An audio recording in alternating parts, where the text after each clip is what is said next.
21 de março de 1989, Guarulhos, São Paulo. Estes são os destroços de um Boeing 707 da Transbrasil, que realizava o voo 801. O desastre vitimou 25 pessoas e deixou centenas feridas. Por que essa aeronave caiu a poucos metros do aeroporto e se envolveu nesse terrível acidente? É o que eu vou te contar no vídeo de hoje. O Boeing 707, utilizado no voo 801 da Transbrasil, possuía o prefixo Papa Tango Tango Charlie Sierra e havia sido adquirido pela Companhia Brasileira em 1987 para fins de transporte de carga. Historicamente falando, este modelo foi um dos responsáveis pelo sucesso da Boeing, competindo diretamente com o Douglas DC-8, que estava entre os mais populares da sua época. Um fato realmente curioso é que essa mesma aeronave participou do filme Aeroporto de 1970. Naquela terça-feira, o jato foi designado a realizar o voo 801, e por se tratar de um voo destinado ao transporte de carga, a tripulação era bastante reduzida. No comando do jato estava Ronaldo Carvalho Oliveira, de 39 anos, formado pelo Aeroclube de Volta Redonda desde 1967. Em seu currículo, o mesmo tinha uma experiência de mais de 2.200 horas de voo e apenas 21 horas em 707. Ronaldo estava treinando para se tornar comandante também em voos envolvendo Boeings 707. Com isso, ao seu lado estava o experiente comandante Dorival Scanavac, que estava atuando como copiloto e instrutor. Dorival também tinha 39 anos e mais de 10.000 horas de voo ao longo dos seus 20 anos de profissão. Os dois ainda eram auxiliados pelo engenheiro de voo Giseldo Constantino, que completava a tripulação. Naquele dia, a aeronave saiu do Aeroporto Internacional de Manaus e tinha como destino o Aeroporto Internacional de Guarulhos, São Paulo, levando apenas cargas. Antes do voo 801, o mesmo Boeing 707 realizou o voo 800, um voo cargueiro regular que consistia no caminho inverso, saindo de São Paulo e voando até Manaus. Nele estava o piloto Ronaldo, que se deslocava até a capital amazonense para se preparar para o voo seguinte com a mesma aeronave. Depois de pousar em Manaus e descarregar, a aeronave recebeu 26 toneladas de equipamentos eletrônicos que deveriam ser levados até São Paulo no voo 801 da Transbrasil. Com tudo pronto para realizar o voo, a decolagem em Manaus ocorreu normalmente e o voo transcorreu sem nenhuma intercorrência até as proximidades do aeroporto de Guarulhos. Mas os problemas surgiram durante a desaceleração. Neste momento, o Boeing 707 apresentou uma perda de altitude inesperada e o piloto, consequentemente, perdeu o controle da aeronave. Às 11 horas e 54 minutos, ao perder altitude de forma descontrolada, a aeronave ficou também sem sustentação e acabou caindo em uma área bastante povoada de Guarulhos, onde fica o Jardim Cintila. No momento da queda, o avião acabou atingindo vários veículos e residências, deixando um rastro de destruição pelas ruas. Para piorar, o tanque do 707 estava abastecido com 15.000 litros de combustível, provocando um grande incêndio no local da queda. Os 3 tripulantes, mais 22 pessoas em solo, perderam a vida. O número de feridos foi estimado em torno de 100 pessoas e muitas precisaram ser levadas ao hospital em situação grave. O relatório final levou 2 anos para ser oficialmente publicado, sendo finalizado apenas em abril de 1991. Nele, o CENIPA aponta os fatores que considera como os responsáveis pela tragédia. O documento menciona o fato de que Ronaldo ainda não tinha muita experiência com o Boeing 707, motivo pelo qual estava realizando vários treinamentos com a aeronave. No momento do acidente, ele tinha apenas 21 horas de voo em aviões desse modelo, e por isso, suas ações eram monitoradas de perto pelo já experiente comandante Dorival, com mais de 1.400 horas de voo nesse modelo. Na sequência, o relatório final aponta que houve um claro estado de ansiedade na tripulação, ao perceberem que seria necessário usar uma velocidade acima do esperado no momento do pouso. Isso porque, conforme consta no relatório, a pista do aeroporto de Guarulhos, onde o Boeing iria pousar, estava programada para uma manutenção ao meio-dia, e o 707 estava programado para pousar às 11h55. De acordo com o CENIPA, as autoridades aeronáuticas na época não tinham nenhum procedimento regulamentado para essas situações. Os pilotos só recebiam algumas informações sobre esse tipo de procedimento durante a leitura dos manuais de treinamento fornecidos pela fabricante das aeronaves.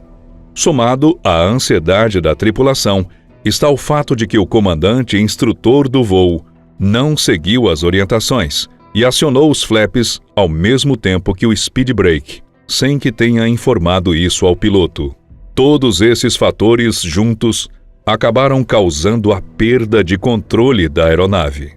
O documento do CENIPA também deixou várias recomendações para as companhias aéreas. Entre elas, está a sugestão de que a Transbrasil deixasse de realizar instruções locais em voos de rota, já que isso criava situações de risco, como aconteceu com o voo 801.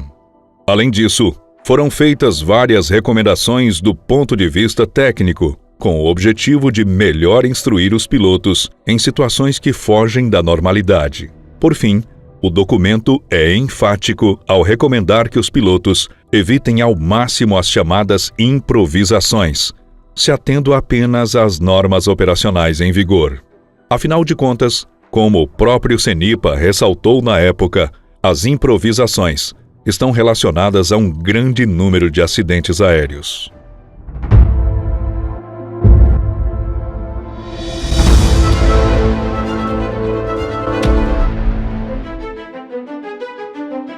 Um dos acidentes mais lembrados é do voo Air France 4590, envolvendo um dos aviões mais ícones da história, o Concorde. Quando foi lançado, no final dos anos 60, o Concorde era um avião supersônico extremamente moderno, fruto dos esforços conjuntos da British Aircraft Corporation e da Aerospatiale, companhia francesa. O avião conseguia alcançar a velocidade de Mach 2, o que significa que ele podia voar 2 vezes mais rápido que o som. E foi uma aeronave deste modelo que recebeu, em 25 de julho de 2000, a missão de realizar o voo Air France 4590, tendo em seu comando o piloto Christian Marty, com 54 anos de idade. O capitão Marty tinha uma grande experiência pilotando aviões Concorde, e estava fazendo isso havia pelo menos 3 anos. O primeiro oficial, Jean Marcot, e o engenheiro, Gilles Jardinot, também não eram novatos nesse modelo, e todos tinham um bom tempo trabalhando com aquela aeronave. O voo tinha o objetivo de levar 100 passageiros, além de 9 tripulantes, de Paris até Nova York, nos Estados Unidos. O trajeto tinha tudo para ser tranquilo e consideravelmente rápido. Os passageiros que estavam a bordo do Concorde desembolsaram nada menos que $9.000 por uma viagem de ida e volta na aeronave supersônica. O voo foi fretado pelos alemães da Peter Delman Cruise, e os passageiros iriam embarcar no navio MS Deutschland quando chegassem nos Estados Unidos, partindo para um cruzeiro de 16 dias na América do Sul. Com todos os passageiros a bordo e aparentemente tudo pronto para começar a decolagem, o Concorde taxiou até a pista 26R do aeroporto Charles de Gaulle, na França, e por volta das 16h40 do horário local, iniciou sua corrida para a decolagem. O problema é que logo após ter atingido a V1, os pilotos perceberam algumas anormalidades no avião que parecia estar virando para o lado esquerdo. Além disso, era possível ouvir um barulho considerável vindo da parte traseira do jato. Foi então que Gilles, o engenheiro que estava a bordo do avião, recomendou que o comandante Christian abortasse a decolagem. Mas, naquele momento, já não havia muito o que pudesse ser feito. Após ultrapassar a velocidade de V1, para quem não sabe, é a velocidade máxima para a tripulação abortar a decolagem. Após ultrapassar essa velocidade, a aeronave não terá mais condições de parar antes do final da pista de decolagem. E se algum problema for detectado, o mesmo deve ser resolvido no ar. Com isso, mesmo com o aviso do engenheiro, e ainda que tenha percebido problemas na aeronave, o comandante se viu impossibilitado de tomar qualquer atitude no sentido de proteger os passageiros e os tripulantes. Sem perceber que uma enorme bola de fogo estava sendo formada na parte inferior do Concorde, e agora na velocidade de VR, velocidade na qual o piloto tem a iniciativa de levantar o trem do nariz da aeronave durante a corrida de decolagem, os pilotos levantavam voo e desligavam os motores que apresentavam defeito. Segundos depois da decolagem, os pilotos foram informados através da torre que havia uma grande chama na aeronave. Ao mesmo tempo que recebe a informação, o comandante aproveitou a oportunidade para comunicar uma falha no motor de número 2. A partir daí, a tripulação foi obrigada a manter o voo em baixíssima altitude, e o comandante tomou a decisão de se dirigir ao aeroporto Le Bourget, o mais próximo dali, na tentativa de realizar um pouso forçado. Fazendo um esforço gigantesco para manter o Concorde sob controle, o comandante tentava pilotar rumo à comunidade de Gonesse, em Paris, quando foi informado que as chamas já estavam consumindo grande parte da asa esquerda. Isso fez com que os motores perdessem drasticamente a sua potência, ao mesmo tempo em que comprometeu de forma severa os comandos básicos de voo. E se as coisas dentro do avião, obviamente, estavam descontroladas e apavorantes, do lado de fora, o medo também tomava conta. Um grande rastro de fumaça se formou por vários quilômetros no céu, e quem estava mais próximo da comunidade de Gonesse podia ver o fogo que pouco a pouco tomava o Concorde. Ainda que a tripulação tenha feito tudo o que era possível para salvar a aeronave, o Concorde já estava completamente condenado. E acabou caindo em um hotel, vitimando todos a bordo, além de 4 pessoas que estavam no hotel. Ao todo, entre a decolagem e a queda, o voo 4590 da Air France durou apenas 80 segundos. Mas o que de fato aconteceu com aquele Concorde? Como acontece em todos os acidentes aéreos, não demorou muito para que as notícias da tragédia corressem o mundo inteiro.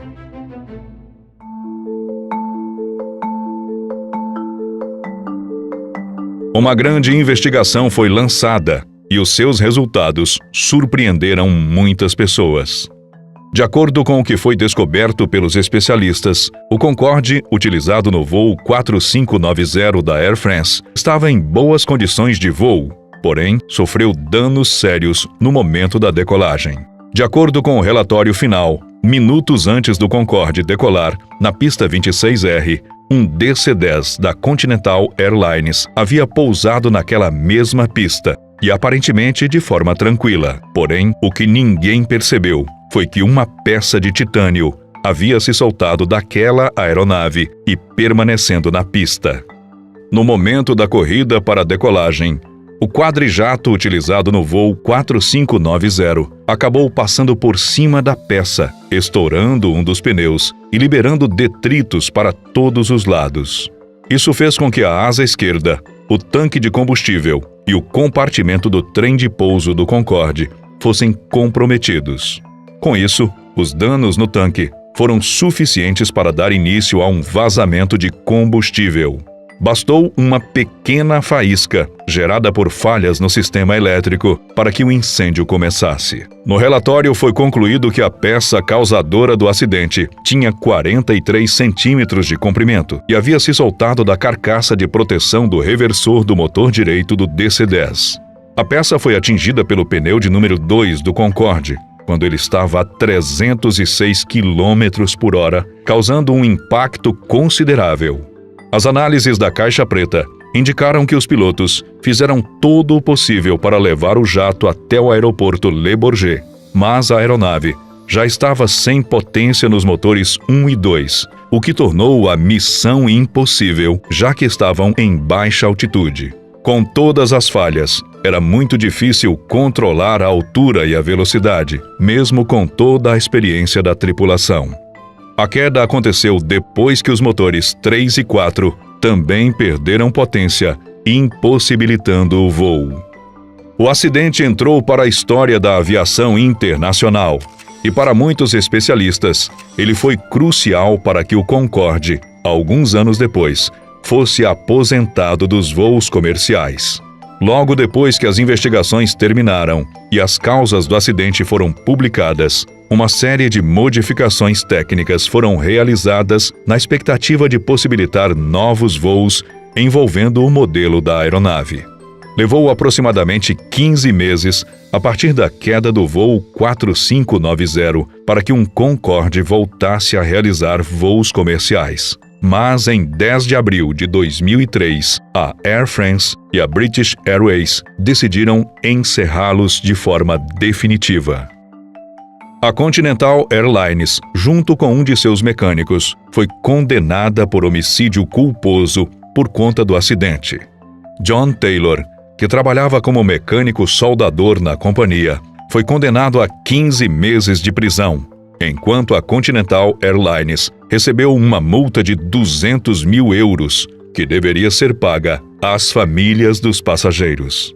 A companhia não aceitou a decisão e recorreu ao tribunal francês. Os promotores tentavam responsabilizar a empresa pela queda do objeto, que, de acordo com o relatório, foi o causador de todo o acidente. Mas, em 29 de novembro de 2012, o tribunal acatou o recurso em uma decisão bastante controversa, que partiu do entendimento de que havia indícios de que a aeronave já estava em chamas quando atingiu o objeto caído na pista.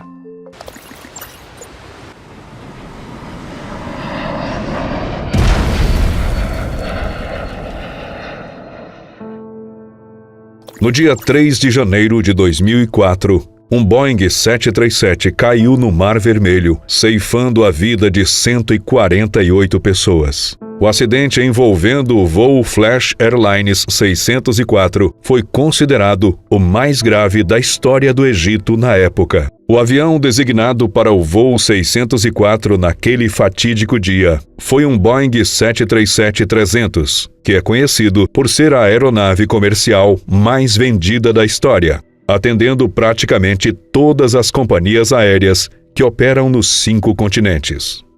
O modelo envolvido foi adquirido inicialmente pela TACA Airlines em 1992 e passando a operar pela Flash Airlines alguns anos mais tarde, em 2001. O 737 é conhecido por ter custos de funcionamento um pouco mais baixos quando comparado a outras aeronaves semelhantes, e por isso ele era uma espécie de xodó das companhias aéreas durante muito tempo. Apenas para fins de curiosidade, este modelo de avião foi o mesmo utilizado, por exemplo, no acidente envolvendo o voo 522 da Helios Airways, que vitimou 121 pessoas na Grécia em 2005. O Boeing utilizado no voo 604 da Flash Airlines já acumulava mais de 25.600 horas de voo, tendo passado por quase 18 mil ciclos de decolagem e pouso.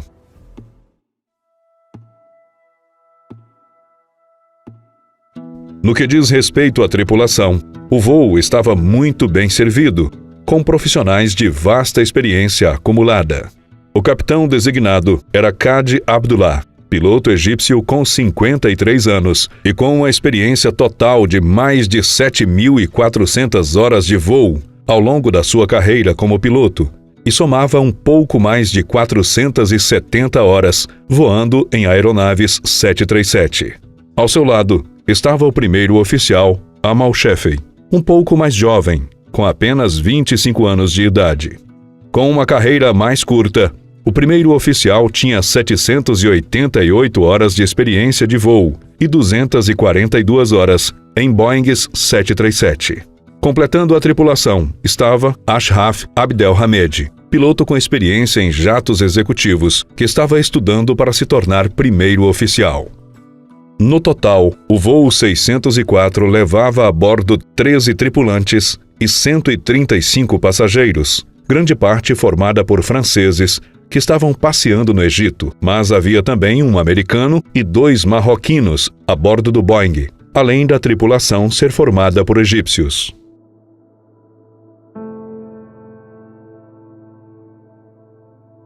O voo 604 da Flash Airlines saiu do aeroporto internacional de Sharm el-Sheikh, no Egito, e tinha como destino o aeroporto Charles de Gaulle, em Paris.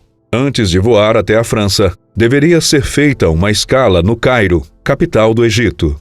Às 4h18, os pilotos realizavam os checklists finais. Às 4h32, a aeronave teve autorização para taxiar até a pista 22R. E às 4h42, o 737 decolava. Logo depois de deixar o solo, a aeronave fez uma curva acentuada à esquerda, manobra que foi seguida do acionamento do sistema de piloto automático. Mas não demorou muito para que o capitão Abdullah desligasse o sistema, logo depois de esbravejar alguma coisa que não ficou compreensível na gravação da caixa preta. Depois do desligamento do piloto automático, foi feita uma nova inclinação à direita, que atingiu 50 graus, e obrigou o primeiro oficial a avisar o piloto de que a manobra estava se tornando perigosa. Mesmo assim, o capitão manteve a manobra até que a aeronave chegou a uma inclinação de 111 graus, entrando em stall. Apesar das tentativas para manter o controle do Boeing, o piloto não conseguiu evitar a tragédia e o avião caiu no Mar Vermelho apenas 3 minutos depois de decolar.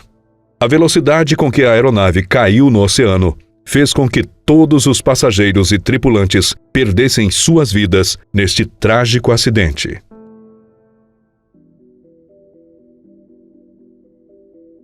O acidente envolvendo o voo 604 aconteceu em 2004, em uma época em que o mundo inteiro temia ataques direcionados a aviões. Por isso, em um primeiro momento, muita gente acreditou que a queda do Boeing estava ligada a um ataque terrorista.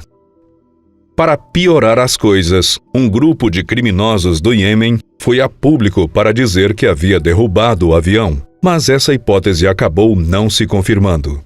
Quando as investigações começaram a dar os primeiros resultados, ficou claro que os destroços da aeronave estavam localizados em um pequeno raio, o que indica que ela caiu de uma vez só, e não como resultado de uma explosão. De acordo com os especialistas, se o avião tivesse sido alvo de uma bomba, os destroços estariam espalhados em uma área muito maior.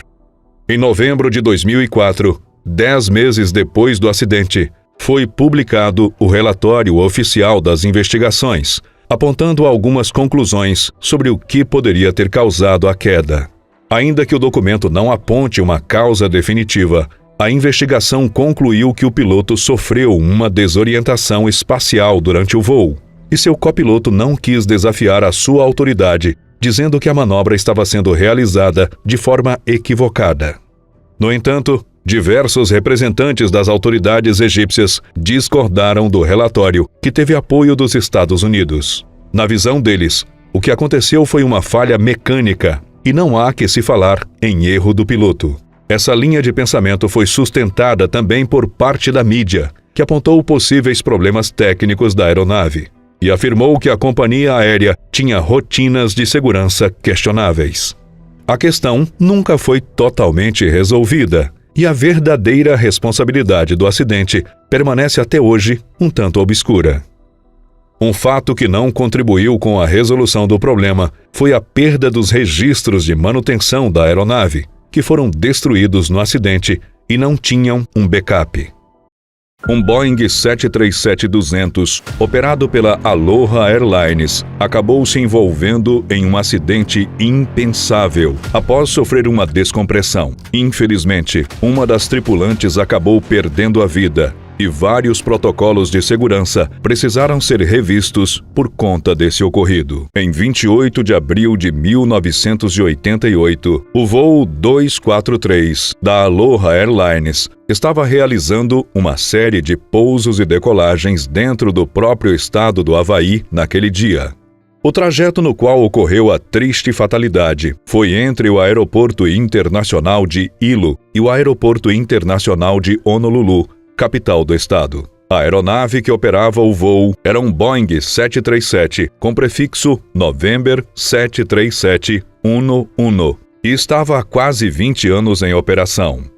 Antes do acidente, o 737 já contava com mais de 35 mil horas de voo, o que pode não parecer muito, mas devido à frequência de voos curtos no Havaí, o avião, na verdade, já tinha feito quase 90 mil ciclos de decolagens e pousos.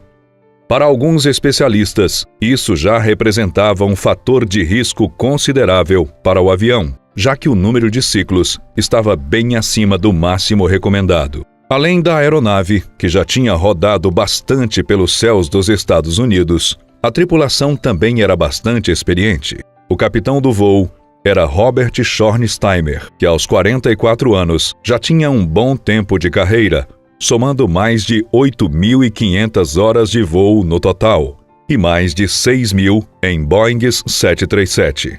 Madeleine Tompkins foi a escolhida como a primeira oficial. Também já tinha um número considerável de horas de voo nesse tipo de aeronave, o que significa que experiência não estava em falta na tripulação.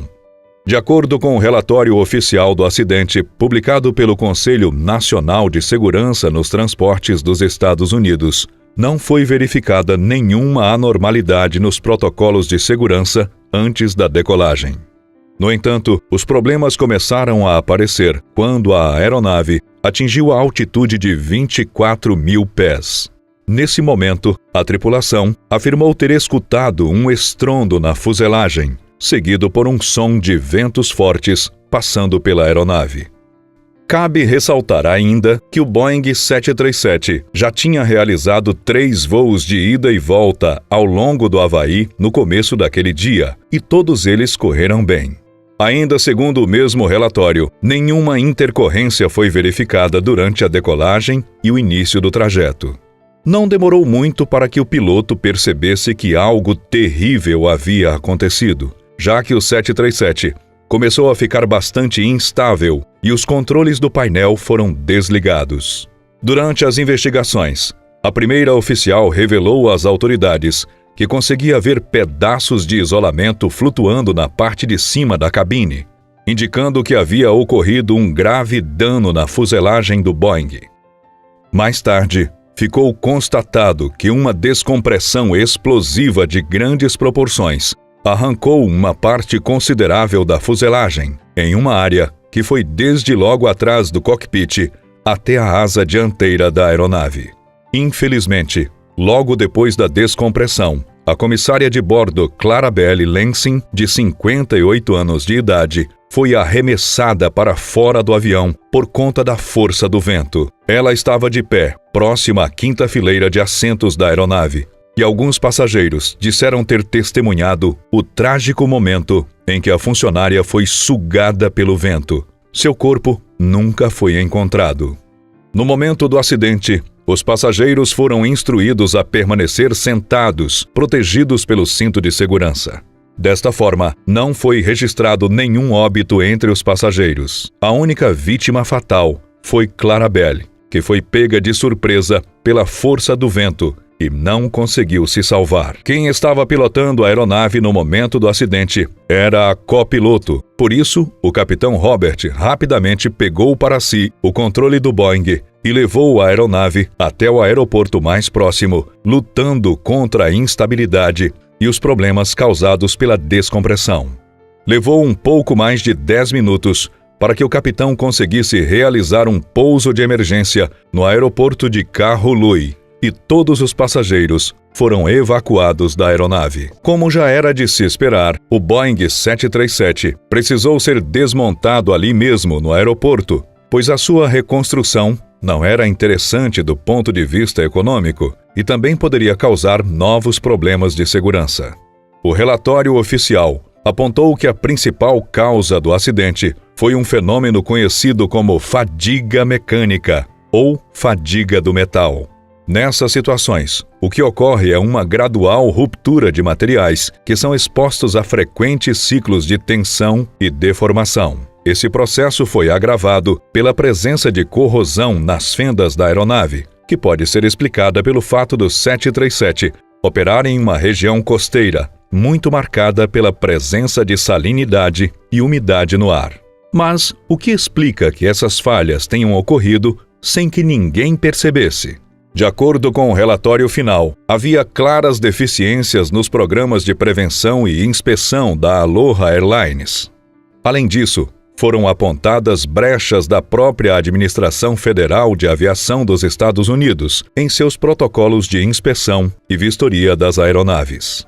Obviamente, tudo isso contribuiu para que mudanças significativas nos processos de manutenção das aeronaves no mundo inteiro fossem colocadas em prática. O próprio relatório das autoridades americanas listou uma série de recomendações para evitar acidentes desse tipo e garantir maior segurança aos voos.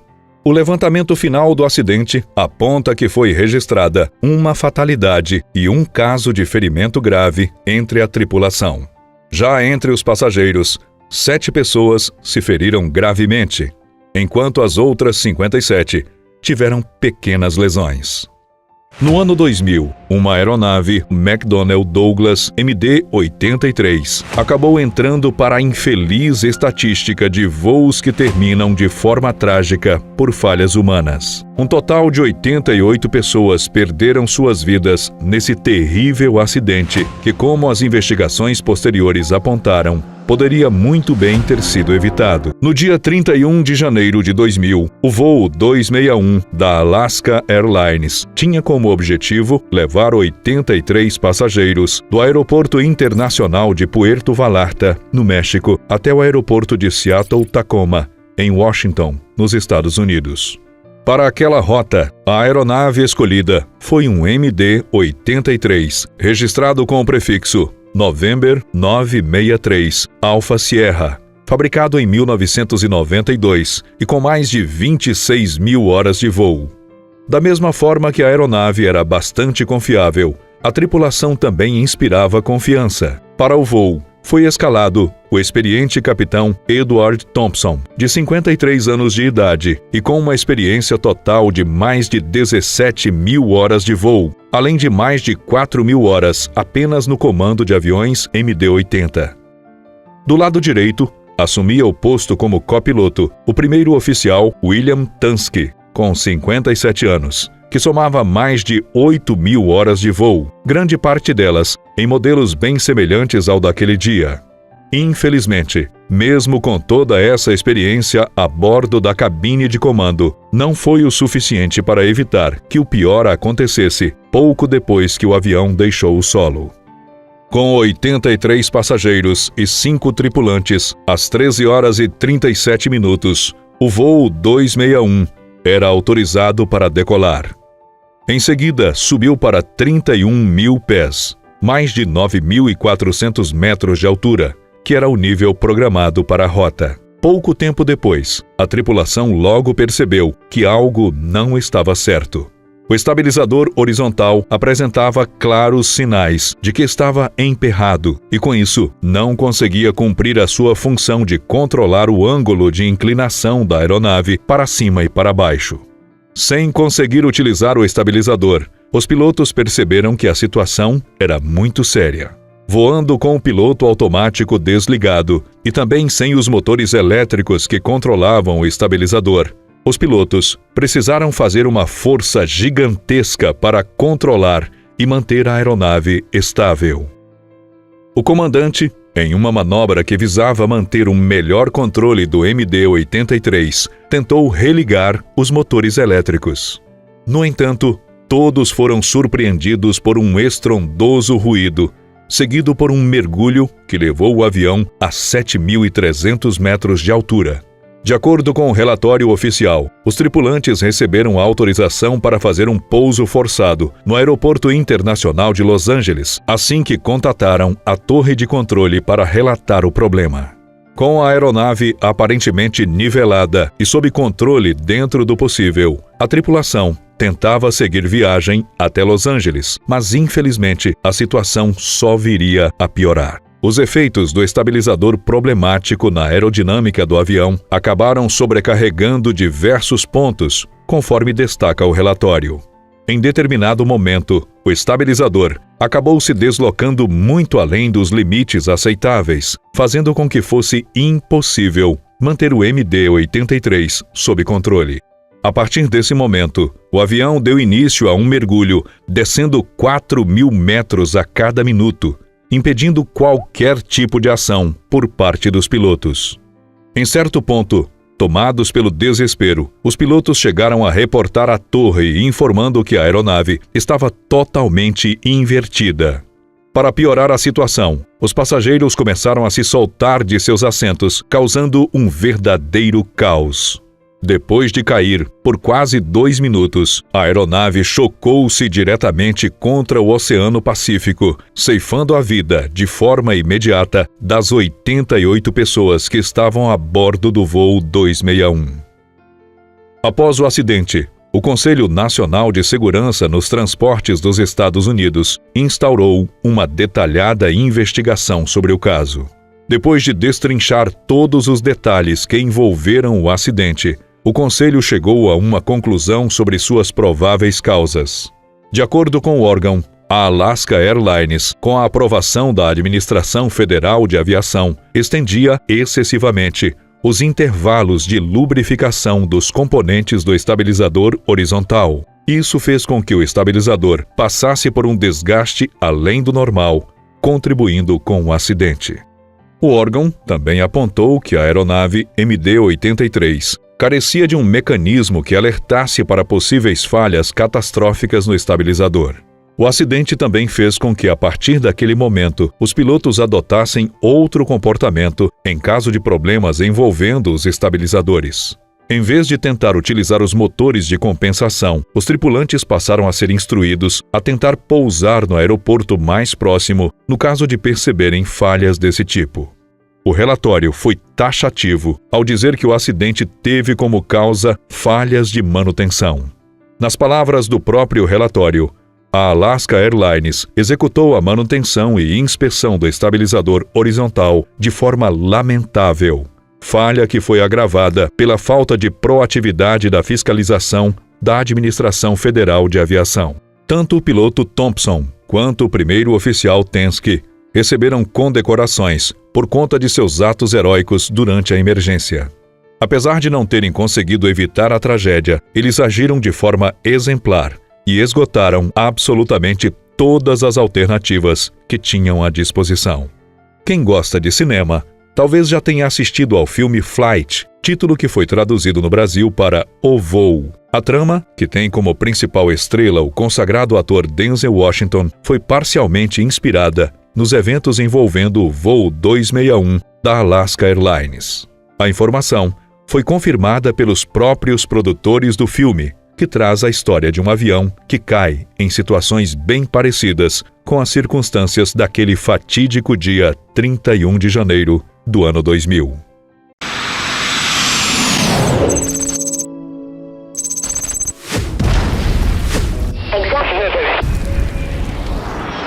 No dia 25 de setembro de 1978, uma sucessão de erros levou a um terrível acidente nas proximidades do Aeroporto Internacional de San Diego, na Califórnia. Infelizmente, todos os ocupantes de um Boeing 727, bem como os tripulantes de um Cessna 172 e 7 pessoas que estavam no solo, perderam suas vidas naquela ocasião. O voo 182 da PSA tinha como origem o Aeroporto Internacional de Sacramento, na Califórnia, uma escala em Los Angeles e como destino final o Aeroporto de San Diego, todas localizadas nos Estados Unidos. O trajeto tinha tudo para ser tranquilo e sem maiores intercorrências, já que a distância era consideravelmente curta entre os pontos.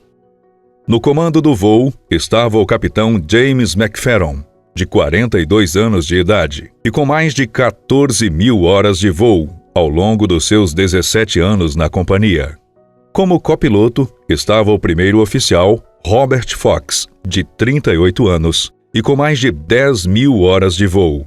A tripulação ainda contava com o engenheiro Martin Wan, de 44 anos, e com uma experiência total de quase 11.000 horas de voo.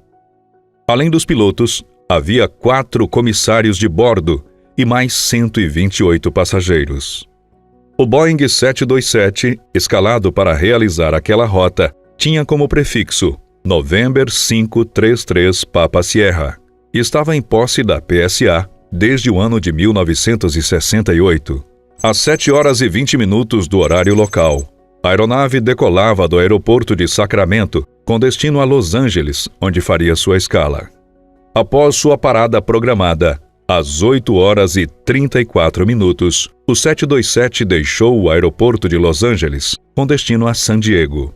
E não demorou muito para que as coisas começassem a dar errado. Às 8 horas e 59 minutos, a tripulação recebeu o primeiro aviso de que havia um outro avião voando perto deles. Tratava-se de um Cessna 172 Skyhawk que estava sendo utilizado em um voo privado. A bordo do Cessna estava o jovem piloto Martin Case Jr., de 32 anos, que apesar da idade, já acumulava mais de 5.000 horas de voo. Ao lado dele, voava um sargento do Corpo de Fuzileiros Navais dos Estados Unidos. De acordo com os relatórios que foram publicados após o acidente, o Cessna voava sob as regras de voo visual, o que significa que eles não precisavam necessariamente preencher um plano de voo. Para piorar as coisas, a torre de controle chegou a receber um alerta de que uma colisão provavelmente aconteceria se as duas aeronaves mantivessem suas rotas. O problema é que, como o sistema ainda era muito novo naquela época, os controladores relatavam muitos alarmes falsos e acabaram não dando muita importância também para esse aviso. De acordo com as gravações retiradas da caixa preta do Boeing, houve uma certa confusão entre os tripulantes, já que eles pareciam não ter certeza sobre a localização do Cessna.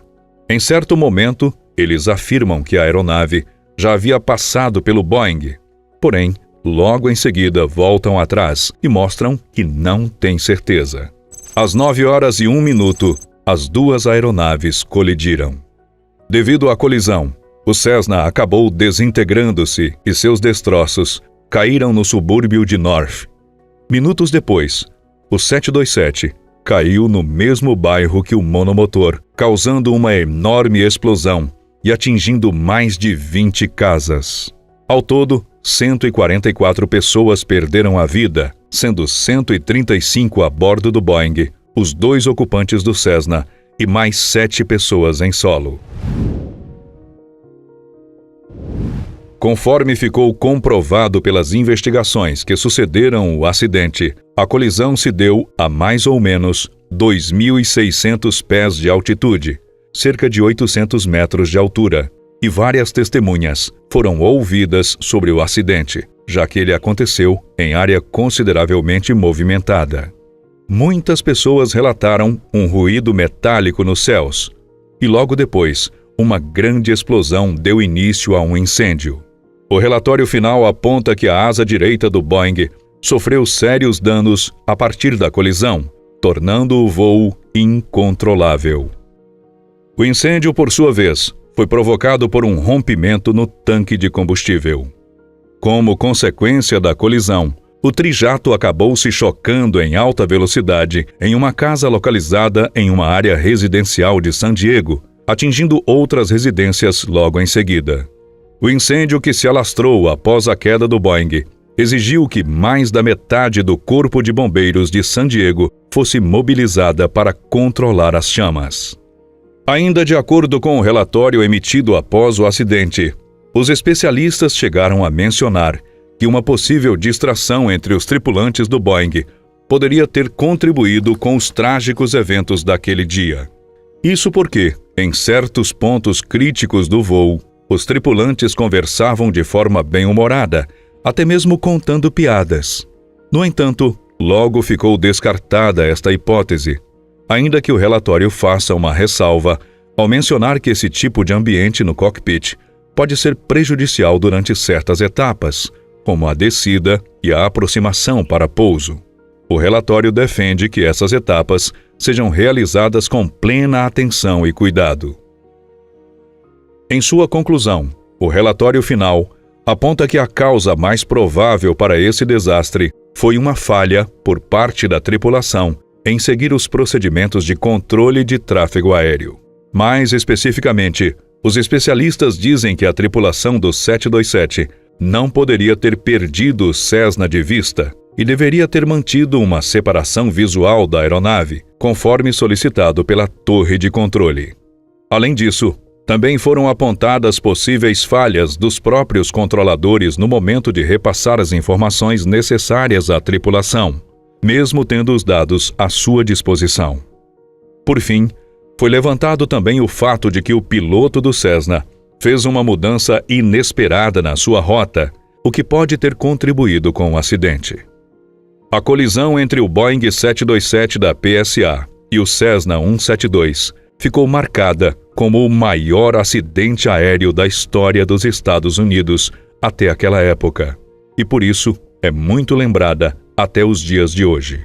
Menos de um ano depois, esse desastre foi superado pelo voo 191 da American Airlines, no qual vitimou 271 pessoas.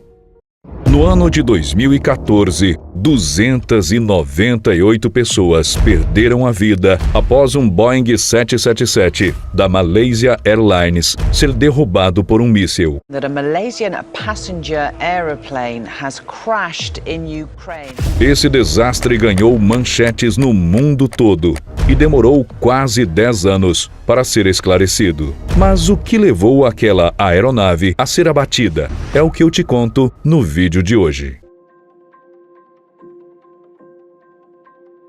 Em 17 de julho de 2014, o voo MH17, operado pela Malaysia Airlines, saiu do aeroporto de Amsterdã e tinha como destino o aeroporto de Kuala Lumpur, capital da Malásia. A aeronave escalada para aquela rota era um Boeing 777-200 de prefixo 9 Mike Romeo Delta, que já tinha mais de 10 anos a serviço da companhia aérea. A bordo do jato havia 298 pessoas, sendo 15 tripulantes e 283 passageiros. A rota era tecnicamente simples, porém, parte do trajeto deveria acontecer em uma região bastante marcada por conflitos políticos e bélicos.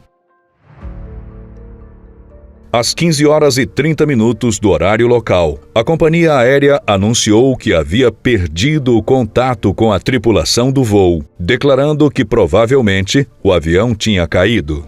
Não demorou muito para que as notícias começassem a rodar o mundo, já indicando os conflitos políticos da região como uma provável causa para o desastre. As informações preliminares que chegavam após a queda do avião eram de que ele tinha sido derrubado de forma proposital pelas forças separatistas pró-Rússia na região de Donetsk, na Ucrânia. Essa teoria foi sustentada pelo fato do Boeing 777 ter caído perto de Grabov, vila localizada ao leste da Ucrânia, marcada pela ação de separatistas. Antes do incidente envolvendo o avião da Malaysia Airlines, outras companhias aéreas já haviam deixado de sobrevoar o espaço ucraniano com medo de possíveis ataques. A Korean Air e a Asiana Airlines, por exemplo, já haviam cancelado seus voos na região, mas a companhia da Malásia continuou operando por lá. Inclusive, a insistência da companhia em continuar normalmente em meio aos conflitos armados foi mencionada pelo relatório oficial do acidente. Os responsáveis pelas investigações ressaltam que as autoridades ucranianas reportaram que aeronaves militares haviam sido derrubadas entre os dias 14 e 16 de julho e que a segurança na região não podia ser garantida.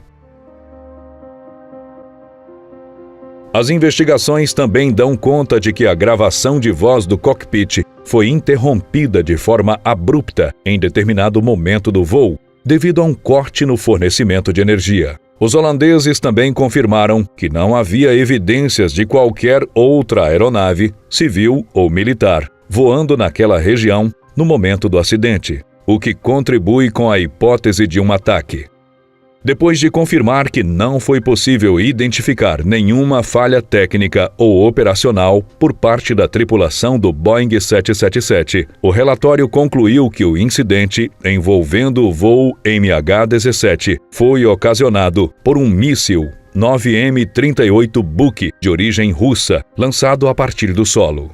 As investigações foram ainda mais além, indicando até mesmo o local de onde provavelmente foi feito o disparo. Segundo as autoridades holandesas, o míssil partiu de Pervomaiskaya, uma cidade ucraniana na região de Donetsk, também bastante marcada pela ação de forças separatistas. O governo russo nega ter qualquer envolvimento com o disparo do míssil, mas o Ministério das Relações Exteriores do país segue investigando todos os detalhes do evento. 3 ex-oficiais da inteligência russa e um líder militar da Ucrânia relacionado com o movimento separatista são suspeitos de terem disparado o explosivo. Todos se dizem inocentes, porém, os promotores que estão cuidando do caso afirmam que há fortes indícios de que eles transportaram o míssil até o lugar do disparo e que pensavam estar mirando em um avião ucraniano. Os responsáveis pela fabricação dos mísseis Buk participaram das investigações e disseram que esses modelos deixaram de ser usados pelas forças militares da Rússia. As apurações feitas pela própria empresa também apontaram que o dispositivo provavelmente foi disparado do território ucraniano.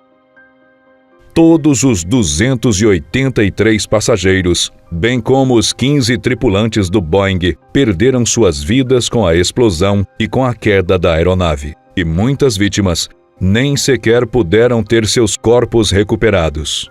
Yesterday, Malaysian Airlines flight MH17 took off from Amsterdam and was shot down over Ukraine near the Russian border. Nearly 300 innocent lives were taken.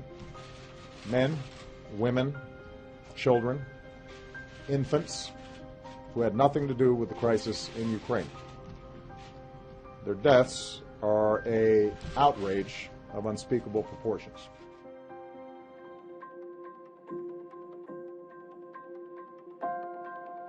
Até hoje, diversas famílias lutam por justiça, já que além de sofrer com a perda de seus entes queridos, muitos não tiveram a oportunidade de enterrá-los de forma adequada.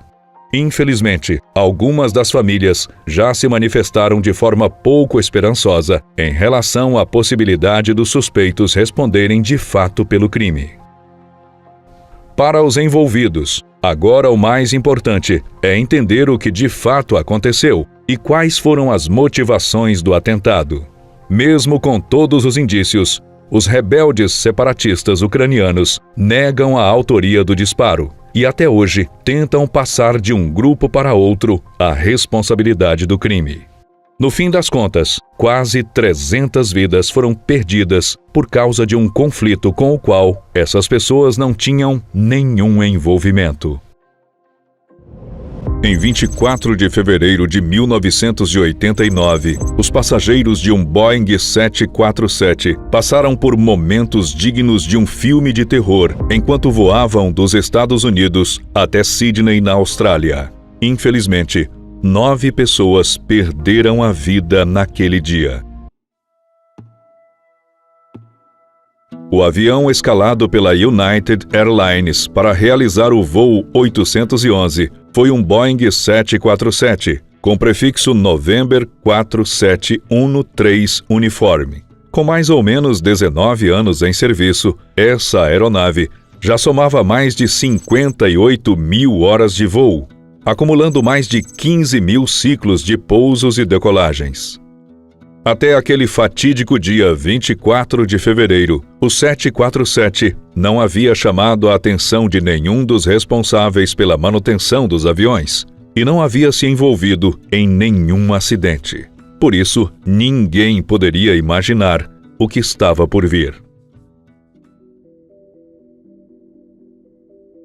Experiência era algo que não faltava entre os pilotos do voo 811, que tinham David Cronin, de 59 anos de idade, como comandante. Cronin era um veterano dentro da empresa e tinha todo o respeito dos seus colegas. Ao longo da sua carreira, já tinha naquele momento nada menos que 28.000 horas de voo, sendo mais ou menos 1.600 delas apenas em modelos idênticos ao que ele comandou naquele dia. Um fato realmente curioso é que o comandante já estava em vias de se despedir da companhia, uma vez que faltavam apenas 2 voos para ele ser aposentado de forma compulsória.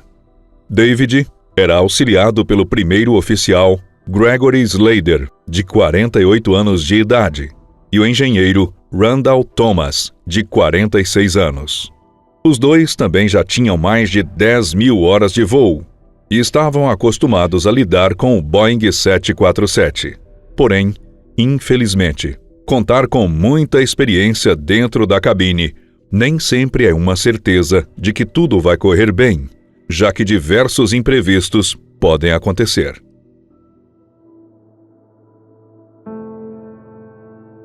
O voo 811 saiu do Aeroporto Internacional de Los Angeles, na Califórnia, e o seu destino era o Aeroporto de Sydney, na Austrália.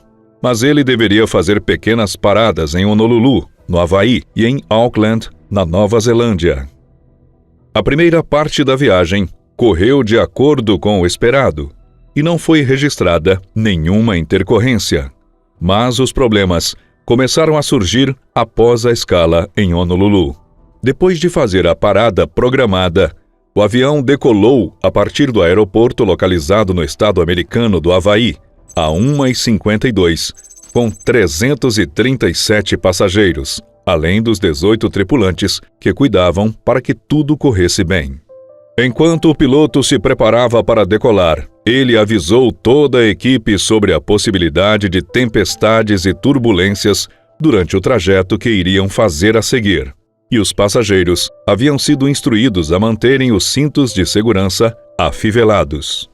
Porém, mais ou menos 17 minutos depois da decolagem, o avião sofreu uma explosão de grandes proporções, enquanto voava a mais ou menos 22.000 pés, um pouco mais de 6.700 metros de altura. De acordo com os relatos, foi ouvido um som semelhante ao de uma bomba por quem estava dentro da aeronave, e por isso a tripulação logo imaginou que o Boeing havia sido alvo de um ataque.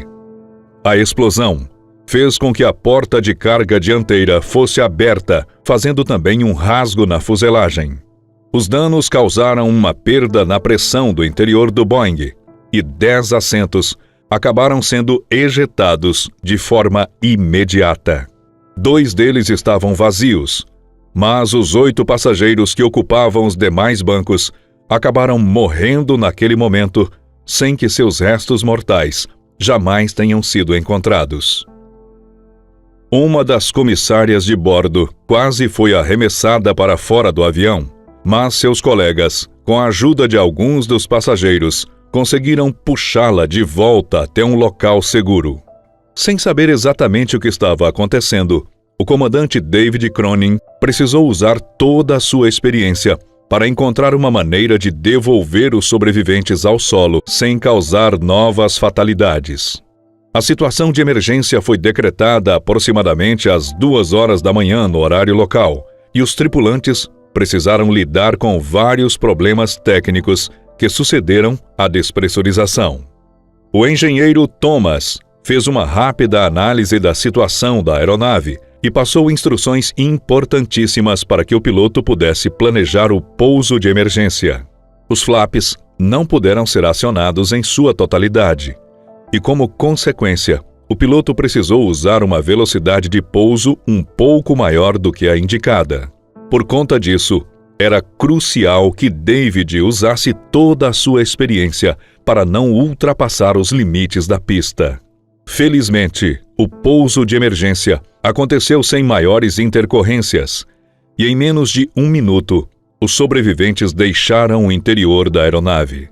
Todos os comissários de bordo sofreram algum tipo de ferimento, desde mais leves até casos graves, que precisaram ser levados a um hospital com urgência. Partes de corpos e retalhos de roupas foram encontrados em um dos motores do Boeing, mas não foi possível atribuir os fragmentos a nenhuma das vítimas em específico.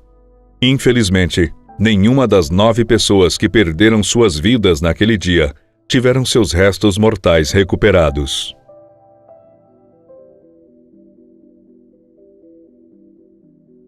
Durante as investigações, as autoridades precisaram se desdobrar para encontrar fragmentos da porta de carga do Boeing, já que eles seriam cruciais para uma conclusão detalhada sobre o que causou o acidente.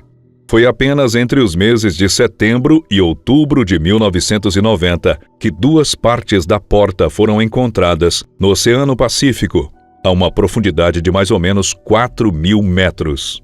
Para que eles pudessem ser recuperados e levados até as autoridades, foi necessário utilizar um submersível. Depois de um extenso estudo sobre todos os detalhes que envolveram a explosão daquele fatídico 24 de fevereiro, as autoridades chegaram a uma conclusão. O relatório final, apresentado pelo Conselho Nacional de Segurança nos Transportes dos Estados Unidos, aponta para uma abertura inesperada da porta de carga, provocada por problemas elétricos e também por equívocos no projeto da peça. Os peritos sugerem que um curto-circuito deu início a uma sobrecarga nas travas da porta, causando um diferencial na pressão e na aerodinâmica, em última instância, a descompressão explosiva.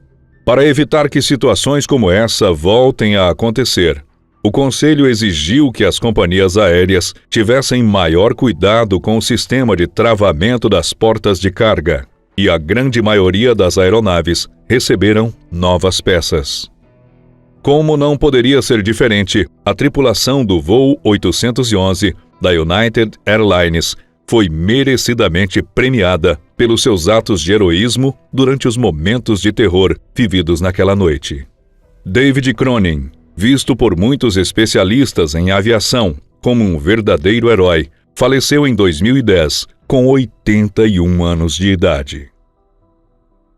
Houve algum acidente aéreo que você gostaria que fosse abordado em nossa série? Então, deixe a sua sugestão nos comentários. Eu vou ficando por aqui e lhe agradeço por ter ficado conosco até o final. Aqui do lado, deixo mais um vídeo da nossa série Os Piores Desastres Aéreos. Estou te esperando lá.